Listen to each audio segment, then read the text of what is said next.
Hello dear students. स्वागत है आपके अपने यूट्यूब चैनल एकेडमी बेंच पे। तो आज हम पढ़ने वाले हैं सीजी बोर्ड के सीजी बीएससी उसके कक्षा 10वीं के विज्ञान विषय सेकंड चैप्टर, कक्षा 10वीं के विज्ञान विषय का सेकंड अध्याय। ठीक, द्वितीय अध्याय आज हम स्टार्ट करने वाले हैं और वो है हमारा अम्ल, क्षारक एवं लवण। ठीक है फ्रेंड्स, तो हम आज डिस्कस करेंगे अम्ल क्या होता है, क्षार क्या होता है और लवण। ठीक है ना। हाँ, तो सबसे पहले हम स्टार्ट करेंगे कि अम्ल क्या है, क्षार क्या है और लवण क्या है। ठीक है फ्रेंड्स, तो स्टार्ट करते हैं। सबसे पहले देखना है कि हमें अम्ल क्या होता है। अम्ल के बारे में पढ़ना है तो सबसे पहले जानना होगा कि अम्ल क्या होता है। अब जिस चीजों के बारे में आपको पढ़ना है तो आप सबसे पहले जानना होगा ना कि एक्चुअल में वो होता क्या है ना। तो सबसे पहले हम डिस्कस करेंगे अम्ल, उसके बाद डिस्कस करेंगे क्षारक का। ठीक है फ्रेंड्स, चलो ठीक। तो सबसे पहले डिस्कस करते हैं हम लोग अम्ल। तो अम्ल क्या होता है फ्रेंड्स, ठीक है, उसके गुण देख लेते हैं। ये भौतिक गुण के अंतर्गत आ जाएगा कि अम्ल कैसा होता है जी, स्वाद में खट्टा होता है। मतलब कि आप उसे टेस्ट करेंगे तो कैसा लगेगा हमको, खट्टा। तो जो अगर खट्टा लग रहा है मतलब वो कौन सा है, अम्लीय पदार्थ के अंतर्गत आ जाएगा। तो वो क्या है फ्रेंड्स, हमारा अम्ल। समझ में आई बात है।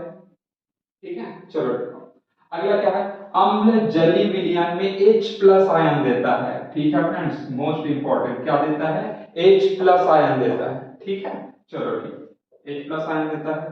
ठीक, तो ये होता है, कैसे देता है अभी डिस्कस करेंगे। जब इसकी अभिक्रियाएं करेंगे तो आपको पता चल जाएगा किस तरह से वो H प्लस आयन देता है। ठीक है, चलो। तो अम्ल क्या करता है, नीले लिटमस पेपर को लाल कर देता है। अम्ल नीले लिटमस पेपर को लाल कर, लिटमस पेपर आप लोग देखे होंगे फ्रेंड्स, इस तरह से आता है, इतना बड़ा रहता है, एक पेपर रहता है इस तरह से, है ना, एक छोटा सा ऐसे पेपर रहता है। अगर उसको अगर अम्लीय पदार्थ में डालेंगे, नीला रंग का रहेगा तो उसका कलर कैसा हो जाएगा, लाल हो जाएगा। आप लोग देखे भी होंगे, आप लोग प्रैक्टिकल में रहते हो। ठीक है, अगर वो लाल हो रहा है अम्ल नीले लिटमस पेपर, कई बार हम भूल जाते हैं। तो देखिए, अम्ल नीले लिटमस को क्या कर रहा है जी, लाल। तो आप इस तरह से याद कर सकते हैं, अनिल, अनिल। ठीक है फ्रेंड्स, अनिल। तो अनिल मतलब क्या होता है, अम्ल नीले लिटमस पेपर को क्या कर देता है, लाल कर देता है। ठीक है फ्रेंड्स, तो ये है हमारा अम्ल। आई बात समझ में। ठीक है, तो अब अम्ल अम्ल समझ आ गया आपको, अम्ल क्या होता है। तो ये उसके गुणधर्म है ना, आपको समझना होगा कि अम्ल इस तरह से होता है। अब अम्ल के हम लोग उदाहरण देख लेते हैं, किन किन चीजों में अम्ल पाया जाता है। जैसे फ्रूट्स हो गया, तो फ्रूट्स आप लोगों को देखो खट्टे हो, जैसे नींबू हो गया, संतरा हो गया, टमाटर हो गया, इमली हो गया। तो ये सब खट्टे होते हैं ना। तो खट्टे होते तो जाहिर तौर पर इसमें क्या पाया जाएगा, अम्ल। अम्ल को बोला जाता है एसिड, है ना। तो एसिड, बेस एंड सॉल्ट। ठीक है फ्रेंड, चलो। तो हम लोग देखेंगे अभी किन किन फलों में कौन कौन से अम्ल पाए जाते हैं। ठीक है, आपको थोड़ा सा याद रखना है, ज्यादा दिक्कत नहीं है। कंप्लीट इसका उतना ज्यादा रहता नहीं कि कौन से फल में क्या क्या रहता है कंप्लीट, लेकिन आपको जानना जरूरी है कि कौन से फलों में कौन सा अम्ल पाया जाता है। ठीक है, तो इसके उदाहरण देख लेते हैं, फिर हमको पता चल जाएगा कि अम्ल होता क्या है। ठीक है, चलो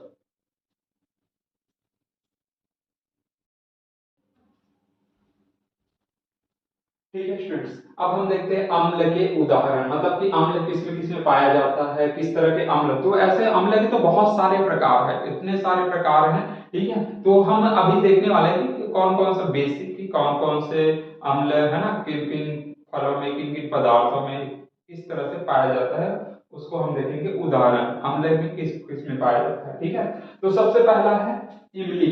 तो इमली में कौन सा अम्ल पाया जाता है जी, इमली में पाया जाता है टार्टरिक अम्ल। ठीक है फ्रेंड्स, टार्टरिक अम्ल। सेब में क्या पाया जाता है, मैलिक अम्ल। सिरका में पाया जाता है एसिटिक अम्ल। टमाटर में पाया जाता है ऑक्सैलिक अम्ल। दही में पाया जाता है लैक्टिक अम्ल। नींबू में पाया जाता है सिट्रिक अम्ल। ठीक है फ्रेंड्स, अब आपको याद कैसे रखेंगे, सिंपल सा याद करने का तरीका है। ठीक है, तो देखो, इमली और क्या पाया जाता है, टार्टरिक अम्ल। तो ई से इमली, ट से टार्टरिक अम्ल, तो मैंने बना दिया टाई।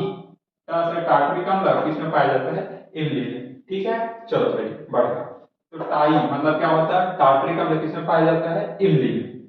उसी प्रकार से सेब और मैं से मैलिक अम्ल। तो मैं से मैलिक अम्ल किसमें पाया जाता है जी, सेब में। आई बात समझ में, ठीक है। सी से सिरका, ए से एसिटिक अम्ल। तो ए सी, तो एसिटिक अम्ल किसमें पाया जाता है, सिरका में। ट से टमाटर, आ से ऑक्सैलिक अम्ल। ठीक है, तो मैंने रख दिया आ टा। तो आटा, ऑक्जेलिक अम्ल किसमें पाया जाता है? टमाटर में। दही, है ना? तो ये देखिए, ये चार आपके बुक से है ना, ये आप चार, इमली, सेब, सिरका, टमाटर, ये आपके बुक में दिया हुआ है। दो मैंने और लिखे हैं कि किसमें किसमें पाया जाता है, बेसिक जान लीजिए, ठीक है, कोई दिक्कत नहीं। दही, दही में क्या पाया जाता है? लैक्टिक अम्ल। तो लैक्टिक पाया, द, है ना, ल से लैक्टिक अम्ल, द से दही। और पाया जाता है नींबू, नींबू किसमें पाया जाता है? सिट्रिक अम्ल। नी से नींबू, सी से सिट्रिक अम्ल, तो सी नी, सिट्रिक अम्ल नींबू में। आई बात समझ में? ठीक है, तो ये है हमारा कंप्लीट अम्ल। तो अम्ल किसमें पाया जाता है, किस तरह से पाया जाता है, आपने उदाहरण देख लिया कि अम्ल कैसे होता है, ठीक है फ्रेंड। तो और भी पाया जाता है, जैसे कि आपने देखा चींटी काट लेती है तो हम, है ना, चींटी काट लेता है तो हम खट्टा लगता है ना, तो उसमें एक जो फॉर्मिक अम्ल रहता है। आपको कई बार प्रश्न आता है ना, ये आपके बुक का है, अभी और पढ़ेंगे आगे मैं बता दूंगा। और इसी प्रकार से और पाया जाता है, जैसे कि मधुमक्खी काट ले उसमें भी, है ना, पाया जाता है फॉर्मिक अम्ल, ठीक है फ्रेंड। चलो अब हम देखते हैं क्षारक। क्षारक, क्षारक बोला ना हमने, क्षारक और क्षार में अंतर होता है। क्षार, क्षार,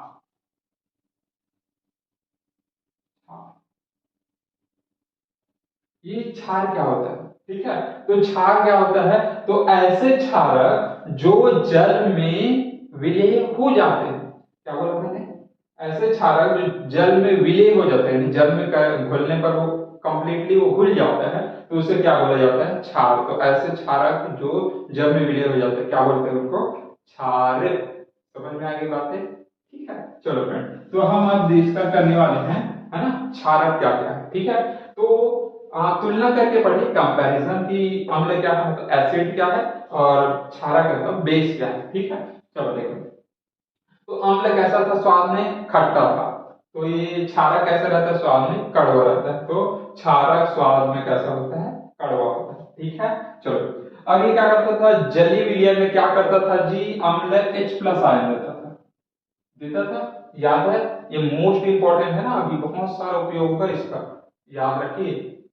अम्ल H प्लस आयन देता है, तो क्षारक जलीय विलयन पे क्या देता है जी? OH माइनस आयन देता है, ठीक है। चलो बढ़िए, थर्ड पॉइंट, ये क्या करता था? अम्ल नीले लिपि, अभी बताया अनीले, अम्ल नीले लिपि को क्या कर देता है? लाल कर देता है। वैसे क्षारक क्या कर देता है? लाल लिटमस को नीला कर देता है। आई बात फ्रेंड समझ में? ठीक है ना।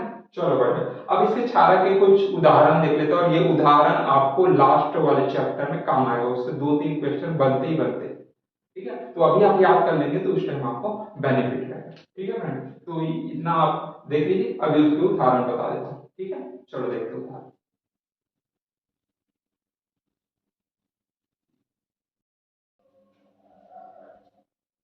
ठीक है डियर स्टूडेंट्स, अब देखते हैं हम क्षारक का उदाहरण, मतलब क्षारक किन किन पदार्थों में पाया जाता है और किन रूपों में पाया जाता है, ठीक है, मतलब बेस किस किस फॉर्म में अवेलेबल रहता है। सबसे पहला चूना, चूना आप लोग देखें, है ना। तो चूने में पाया जाता है कैल्शियम हाइड्रोक्साइड, है ना। चलो, खाने का सोडा, खाने का सोडा ये वही सोडा है जिसको हम पकौड़े में डालते हैं फुलाने के लिए, हाँ वही सोडा है, खाने का सोडा वही है। सोडियम हाइड्रोजन कार्बोनेट, है ना। चलो, प्रति अम्ल, प्रति अम्ल है मैग्नीशियम हाइड्रोक्साइड। कपड़े धोने का सोडा है, कपड़े धोने का सोडा पाया जाता है सोडियम कार्बोनेट। ये आप देख रहे हैं, ये सभी के सबको एज इट इज आपको याद रखना है इसी रूप में, क्योंकि ये आपको लास्ट वाले चैप्टर में दैनिक जीवन रसायन में आपको ये कंप्लीट इसी रूप में देखने को मिलेगा, और ये एक दो नंबर के क्वेश्चन बनते ही रहे वहां से, पक्का एक तो आता ही है, ठीक है। तो चलो देखिए, इसके मैं फॉर्मूले बता देता हूँ कि अभी से आप याद कर लेना। जैसे चूना है तो मैंने लिखा क्या? कैल्शियम हाइड्रोक्साइड, तो इसका फॉर्मूला ये हो जाएगा कैल्शियम हाइड्रोक्साइड का, कैल्शियम हाइड्रोक्साइड, तो OH2। अब आप देख रहे हैं कैल्शियम हाइड्रोक्साइड, ये टू कैसे आया सर? ये हमको समझ ही नहीं आता है कि किस तरह से होता है, क्या होता है। आपके मन में भी सवाल होता हो कि कैल्शियम सर इधर लिखे, टू काहे लिखे, कई ठन में लिखते हैं कई ठन में नहीं लिखते हैं। तो ये आपको नेक्स्ट वीडियो जब मैं केमिकल रिएक्शन पढ़ाऊंगा ना, रासायनिक अभिक्रिया, जस्ट अगले वीडियो में, तो आपको इसको कंप्लीट पढ़ने को मिल जाएगी किस तरह से बनता है और क्या होता है, ठीक है। तो आप 1 से 30 तक के तत्व आपको याद रहने चाहिए, तो आप इजिली इसको बना लेंगे। चैलेंज है आपका, ठीक है। नेक्स्ट वीडियो में आप इसे कंप्लीटली सॉल्व कर पाएंगे किसे, इसे याद रख लीजिए, नोट कर लीजिए, आप इसी तरह से आप स्वयं ही बना सकते हैं, ठीक है, कि इस तरह से कैसे फॉर्मूला होता है कैल्शियम और यह हाइड्रोक्साइड।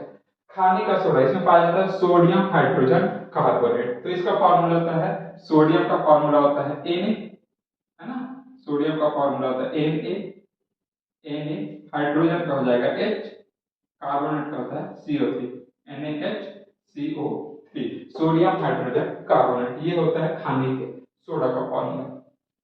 प्रति अम्ल, प्रति अम्ल क्या होता है, इसको एंटासिड बोला जाता है ना, एंटासिड, एसिड, ठीक है, एंटासिड। तो ये एंटासिड क्या होता है जी, आप लोगों ने देखा है कई बार आपको ज्यादा खाना खा लेने पर क्या होता है, एसिडिटी हो जाता है ना जी, एसिडिटी ढकार होना। तो क्या हम लेते हैं भैया, इनो, गैसोफास्ट, ये सब लेते हैं ना आजकल। वो क्या है जी, वो एक्चुअल में दुर्बल क्षार है, अभी पढ़ेंगे कि वो किस तरह से होता है। तो यही है एंटासिड, प्रति अम्ल, इसको हिंदी। और ये कई बार 1 नंबर क्वेश्चन बनता है कि, है ना, प्रति अम्ल क्यों लिया जाता है, या फिर हमें एसिडिटी हो जाती है तो हम क्या लेते हैं। तो यही है प्रति अम्ल।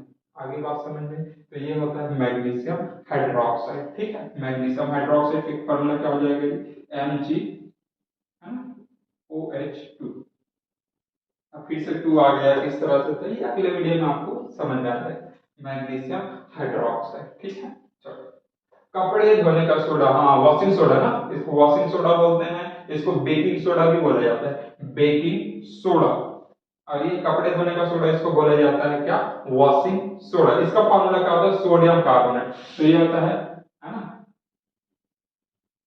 Na2CO3। अब सर इसमें 2 आ गया तो ये सब आपको आ जाएगा समझ में, टेंशन होता है। तो सोडियम कार्बोनेट, और इसमें साथ में रहता है डॉट NH2, पहली बार सुन रहे हैं सर, हाँ पहली बार सुन रहे हो, ये नया है आपके लिए, ठीक है। तो आप डाल लीजिए सोडियम कार्बोनेट, साथ में है ना 10 अणु रहते हैं जल के, ठीक है। Sodium carbonate and 10 molecules of water, ठीक है जी।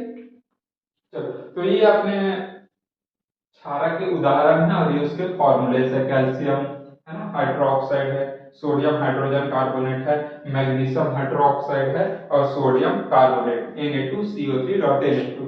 ये और ये दोनों को याद रख लीजिए, क्योंकि इसमें बहुत कंफ्यूजन होता है, ठीक है फ्रेंड्स। अब हम देखते हैं अगला टॉपिक है हमारा सूचक। मैंने बोला था कि अम्ल नीले लिटमस पेपर को क्या करता है, लाल कर देता है। तो इसी प्रकार से और कौन कौन से ऐसे पदार्थ है जो हमें सूचना देते हैं कि कौन कौन सा अम्ल है या क्षार। तो अब हम देखते हैं कि सूचक क्या होता है, ठीक है। चलो फटाफट,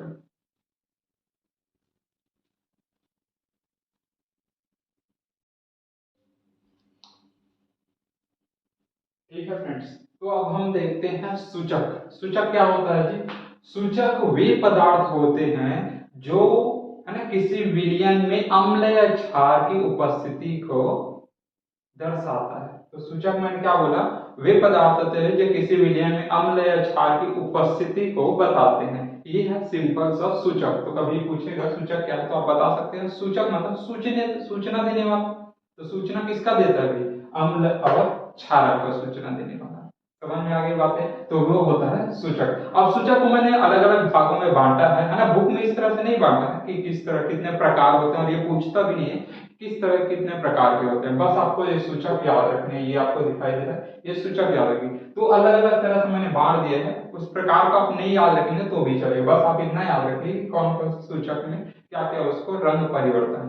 समझ में आई बात है जी, ठीक है। तो प्राकृतिक सूचक वे सूचक होते हैं जो हमें प्रकृति अर्थात पौधों से प्राप्त होता है ना। तो प्रकृति से प्राप्त होने वाले सूचक को क्या बोला जाता है, प्राकृतिक सूचक। ये है, ठीक है। अब ये आपको याद रखना है, लिटमस पेपर और कौन है भी, हल्दी, ठीक है फ्रेंड्स। ठीक, तो चलो देखते हैं। सबसे पहले हमारा लिटमस पेपर। तो लिटमस पेपर अभी आप हमने डिस्कस किया है, बेसिक अम्ल क्षारीय अम्ल लवण में कि लिटमस पेपर। तो लिटमस पेपर में सबसे पहले आएगा लिटमस पेपर। तो लिटमस पेपर में क्या करता है, अगर अम्ल में बात करें तो नीला लिटमस पेपर को क्या कर देता है जी, लाल कर देता है ना।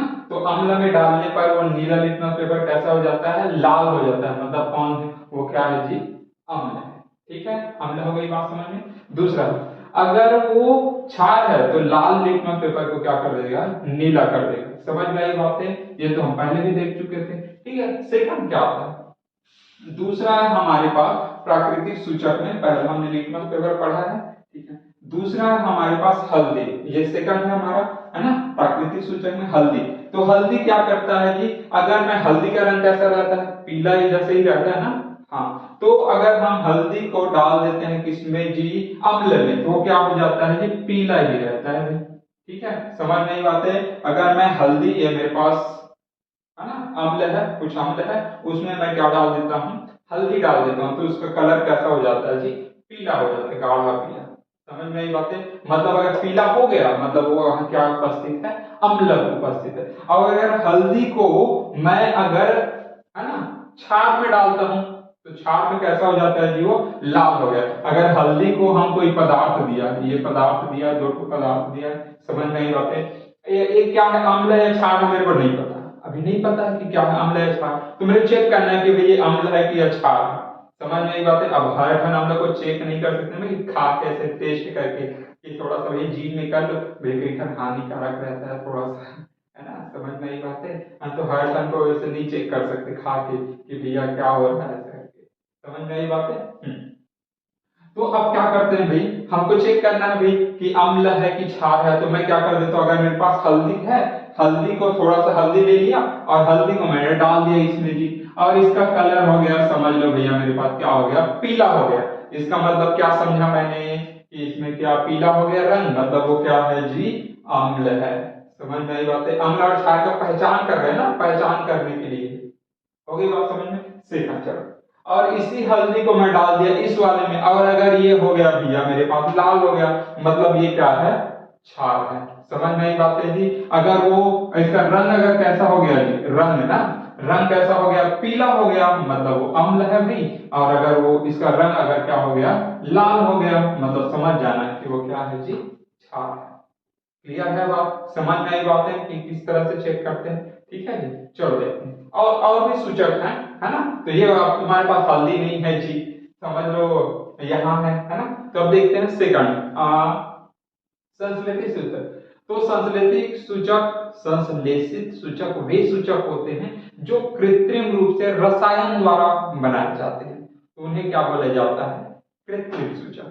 ठीक है, समझ में आई बातें। ठीक है, कृत्रिम सूचक। तो इसके प्रकार देखना है, प्रकार भी याद करना है कि वो किस तरह से। तो सबसे पहला है हमारे पास मेथिल ऑरेंज।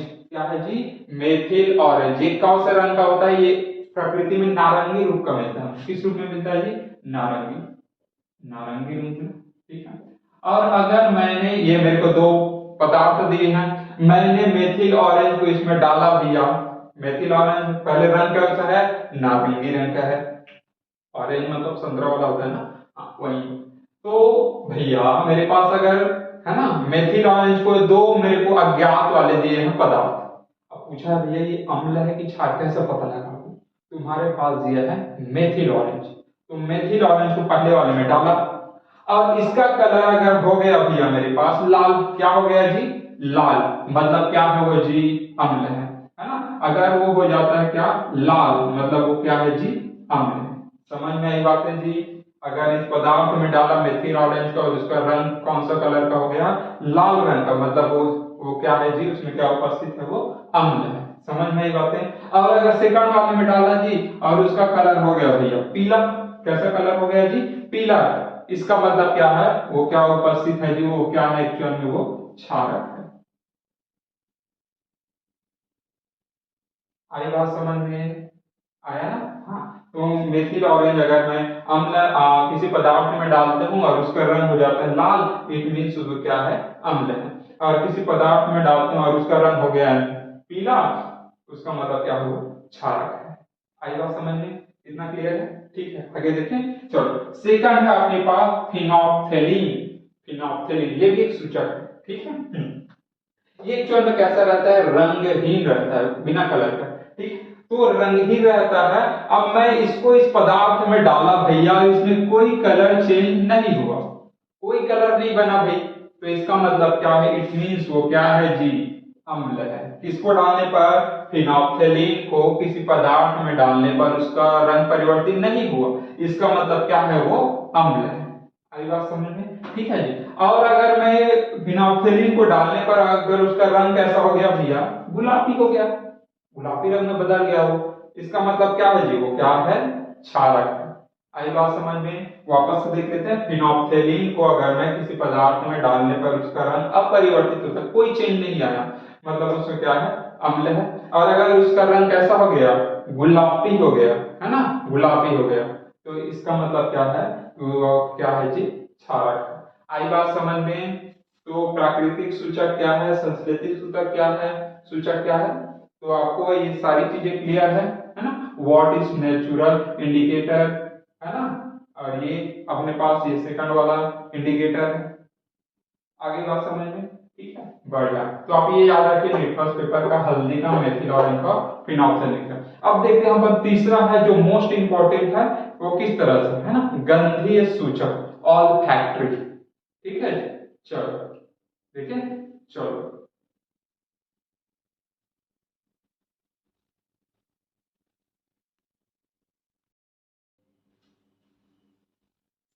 ठीक है फ्रेंड्स।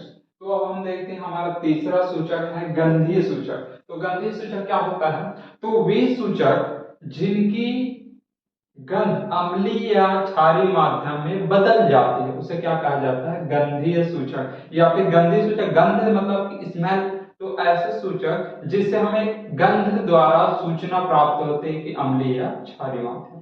समझ में आई बातें, मैंने क्या बोला, तो ये है परिभाषा इसका, गंधीय सूचक। समझ में आई बातें, ठीक है। तो ये क्वेश्चन आया था कि जो ब्लाइंड पर्सन, मतलब अंधा व्यक्ति है, अंधा व्यक्ति है तो भैया उसको देख तो सकता नहीं, हमने जितने भी देखे पहले वाले में, है ना, तो चाहे वो फिनोप्थेलिन ले लो, चाहे वो मेथिल ऑरेंज ले लो, लिटमस पेपर ले लो या हल्दी ले लो, सब में रंग परिवर्तन होता देखते हैं ना, तो सब में दिखाई देता था। तो भाई अंधा व्यक्ति है वो किस तरह से अम्ल क्षार की पहचान करेगा, तो सूंघ तो सकता है ना, अंधा है देख नहीं सकता लेकिन सूंघ सकता है ना, तो कौन किसके माध्यम से वो अम्ल क्षार की पहचान करेगा जी, गंधीय सूचक के माध्यम। तो गंधीय सूचक कौन कौन से हैं, तो ये सब है भाई, लौंग तेल है, वैनिला है, प्याज है, तो ये सब गंधीय सूचक। लौंग तेल समझते हैं ना, एक आता है शीशी में इतना बड़ा, है ना, उसमें लौंग तेल रहता है, सेम लौंग ही रहता है, ठीक है। और वैनिला है और प्याज है, प्याज तो आप लोग जानते हो, डेली यूज करते हैं, ठीक है। चलो देखते हैं कि किस तरह से उसको पहचान करते हैं। तो लौंग तेल, लौंग तेल क्या होता है, अगर मैं अम्ल में डाल रहा हूँ, है ना, कोई पदार्थ, मेरे को नहीं पता कि वो पदार्थ क्या है, अम्ल है कि क्षार, तो ये एक पदार्थ हो गया और ये सेकंड पदार्थ हो गया। अगर इस पदार्थ में मैं क्या डाल रहा हूं भाई, लौंग तेल को डाल रहा हूं, तो मेरे को उसी के समान, लौंग तेल के समान ही मस्त स्मेल आ रहा है, सुगंध आ रहा है, मतलब क्या है वो, अम्ल है। और अगर मैं पदार्थ में डाला, मेरे पास कोई गंध नहीं आया जी, कोई गंध नहीं आया, इसका मतलब क्या है जी, वो क्षारक है। आई बात समझ में? किसी पदार्थ में डालने पर उसी के समान गंध आती है, मतलब वो क्या प्रदर्शित करता है, अम्ल है। समझ में आई बात है जी, लौंग तेल को डालने पर और कोई गंध नहीं आया, मतलब क्या है वो, क्षार, ठीक है। वैनिला, वैनिला भी सेम है, अगर किसी पदार्थ में वैनिला डालने पर और उसमें अगर उसी के समान, वैनिला के समान ही गंध आ रही है, इसका मतलब वो क्या है, अम्ल वहां उपस्थित। आगे बात समझ में? और कोई गंध नहीं आ रहा है, कोई गंध नहीं आ रहा है जी, तब क्या होगा जी, मतलब वो क्या है जी, क्षार। आगे बात समझ में क्लियर है, ठीक, बढ़िया। प्याज है, तो प्याज को अगर मैं किसी पदार्थ में डालने पर तीक्ष्ण गंध आती है, उसी के समान, प्याज के समान ही मेरे को तीक्ष्ण गंध आ रहा है, इसका मतलब क्या हो गया, अभी वहां उपस्थित है क्या, अम्ल, एसिड प्रेजेंट है, देयर आर अवेलेबल एसिड। समझ में आई बात है, चलो। और इसी प्याज को अगर मैं उस पदार्थ में डाल रहा हूं और कोई गंध मेरे को नहीं आ रहा, कोई स्मेल ही नहीं आ रहा है, मतलब वो क्या उपस्थित है, वहां क्षारक उपस्थित है। समझ में आई बातें, ठीक, बढ़िया। तो ये हो गया सूचक। और सूचक ये एक बार, एक दो बार क्वेश्चन आया था कि गंधी सूचक का किस तरह से करते हैं, तो आई होप ये आप लिख दिए, इसी के समान नोट्स बनाइए इसी तरह का, और शब्दों में लिख सकते हैं कि लौंग को किसी पदार्थ में डालने पर उसी के समान गंध आती है, तो यह प्रदर्शित करता है कि उसमें अम्ल उपस्थित है, और कोई गंध नहीं आ रही थी, इसका मतलब यह होता है कि उसमें क्षार उपस्थित होता है। इस तरह से आप लिख सकते हैं ना, मैं जो बोल रहा हूँ उसी तरह से आप देखिए, बार बार आपको समझ नहीं आ रहा तो एक बार और वीडियो को वापस से, है ना, करिए, आपको समझ आ जाएगा, ठीक है फ्रेंड्स, चलो बढ़िया। अब इसके बाद आपको कुछ बेसिक जानकारी है आपको जानना होगा कि प्रबल का अम्ल क्या होता है, दुर्बल अम्ल क्या होता है। अम्ल तो हमने समझ लिया, इसमें प्रबल अम्ल क्या होता है, दुर्बल अम्ल क्या होता है, प्रबल क्षार क्या होता है और दुर्बल क्षार क्या होता है। अगर ये समझ गए तो आने वाले वीडियो में है ना आपको है ना लवण के बारे में कंप्लीट आपको जानना है कि लवण क्या होता है, तो वो आपको काम आएगा। तो बस मैं जितना आपको याद करा रहा हूँ उतने ही अम्ल को नाम हमने बहुत सारे पढ़े हैं। ऑक्जेलिक अम्ल पढ़ा है ना, टार्ट्रिक अम्ल पढ़ा है, लैक्टिक अम्ल पढ़ा है, तो ये नाम इनको थोड़ी ना याद रखना है।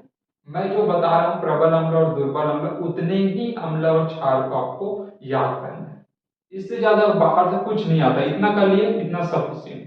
ठीक है फ्रेंड, चलो देखते हैं प्रबल अम्ल और दुर्बल अम्ल।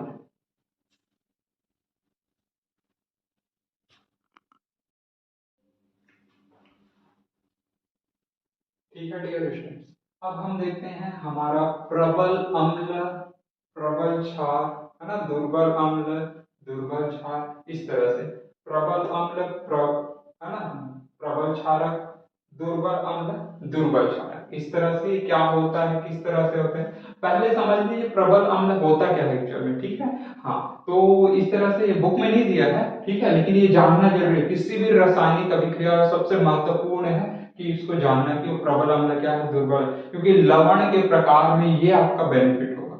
इसे अभी याद कर लिए तो अभी आगे आने वाला है लवण, तो उसमें आपको है ना याद करना है अम्लीय मूलक, क्षारीय मूलक क्या होता है, ये पूछता है तो कहाँ से पता चलता है, यहाँ से।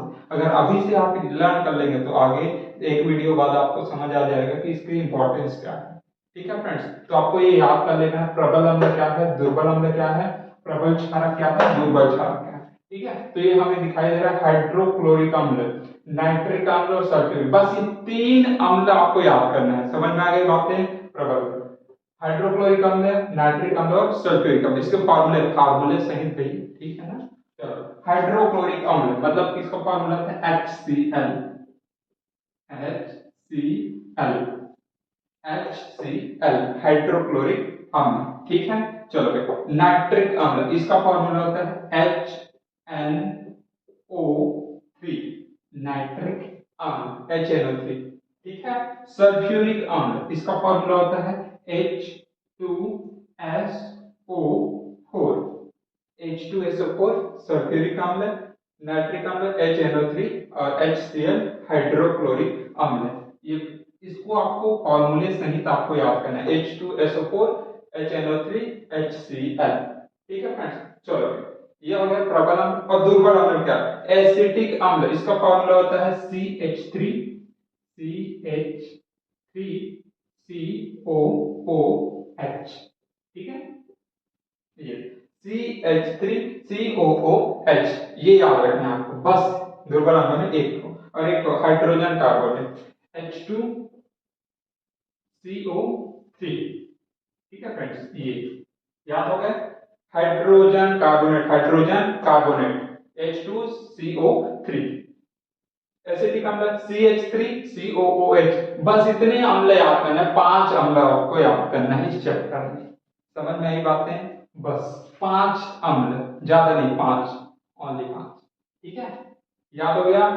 हाइड्रोक्लोरिक अम्ल HCl, नाइट्रिक अम्ल HNO3, सल्फ्यूरिक अम्ल H2SO4, एसिटिक अम्ल CH3COOH, ठीक है, और हाइड्रोजन कार्बोनेट H2CO3। हो गया याद, ठीक, बढ़िया, ये हो गया मेरे पास प्रबल अम्ल। अब देख लेते हैं हम प्रबल अम्ल हो गया, और प्रबल क्षारक देखते हैं। ठीक, पहला है सोडियम हाइड्रोक्साइड। क्या है, सोडियम हाइड्रोक्साइड, इसका फॉर्मूला होता है, सोडियम का होता है Na, हाइड्रोक्साइड का होता है OH, sodium NaOH, sodium hydroxide. हो गया सोडियम हाइड्रोक्साइड। सेकंड है पोटेशियम हाइड्रोक्साइड, पोटेशियम का फॉर्मूला होता है कि हाइड्रोक्साइड का होता है OH, ये ठीक है, KOH, पोटेशियम हाइड्रोक्साइड। क्लियर है, ये प्रबल क्षारक में दो ही को याद रखना है, सोडियम हाइड्रोक्साइड, पोटेशियम हाइड्रोक्साइड, खत्म कहानी। ठीक, अब देखते हैं दुर्बल क्षारक, अमोनियम हाइड्रोक्साइड। अमोनियम हाइड्रोक्साइड का फॉर्मूला क्या होता है, NH4OH। ठीक है जी, NH4OH, अमोनियम हाइड्रोक्साइड, ठीक है, ठीक है। सेकंड है अपना कॉपर हाइड्रो ऑक्साइड, इसका फॉर्मूला होता है CuOH2, ये CuOH2 पूरा है ना, ये Cu, ठीक है, OH2 कॉपर हाइड्रो ऑक्साइड। अब ये 2 का है लगा सर, ये OH इसमें क्यों नहीं लगा सर, है ना, दिक्कत होती है ना, होती है ना। तो ये दिक्कत नहीं होगा अगले वीडियो में, जब मैं आपको रासायनिक अभिक्रिया पढ़ाऊंगा, रासायनिक समीकरण बनाएंगे, वहां तत्व से यौगिक किस तरह से बनता है, उसमें आपको बताऊंगा कि ये कैसे बनता है। तो उसके लिए सबसे पहले मैंने बताया था क्या याद करना है, 1 से लेकर 30 तक तत्व नाम याद रखना है, क्रियाशीलता याद रखना है, परमाणुता याद रखना है, उसके बाद आपको कोई भी दिक्कत नहीं होगी। ठीक है फ्रेंड्स, तो इतना आप क्लियर रखिए, जितना बोल रहा हूं उतना करिए, आपको कोई भी दिक्कत नहीं होगी इस चैप्टर में। ठीक है, तो अब हम अगला चैप्टर पढ़ेंगे अगले वीडियो में, जहां हम डिस्कस करेंगे रासायनिक अभिक्रिया, रासायनिक अभिक्रिया। ठीक है, चलो, तो अम्ल और क्षार के रासायनिक अभिक्रिया पढ़ेंगे, फिर आपको समझ में आ जाएगा ये किस तरह से केमिकल कैसे होता है, रसायन चेंज। ठीक है, ठीक है, तो ये हमारा फर्स्ट है ना, अम्ल क्षारक एवं लवण के बेसिक जो प्रॉपर्टीज होती हैं अम्ल और क्षारक के, वो हो गए। ठीक है, और लवण हम तीसरे वीडियो में कंप्लीट करेंगे, क्योंकि अम्ल और क्षार का ही बहुत सारे है, उसके बाद इन्हीं से मिलकर लवण बनता है। ठीक है फ्रेंड, तो इतना आप करिए, ठीक है, मिलते हैं नेक्स्ट वीडियो में।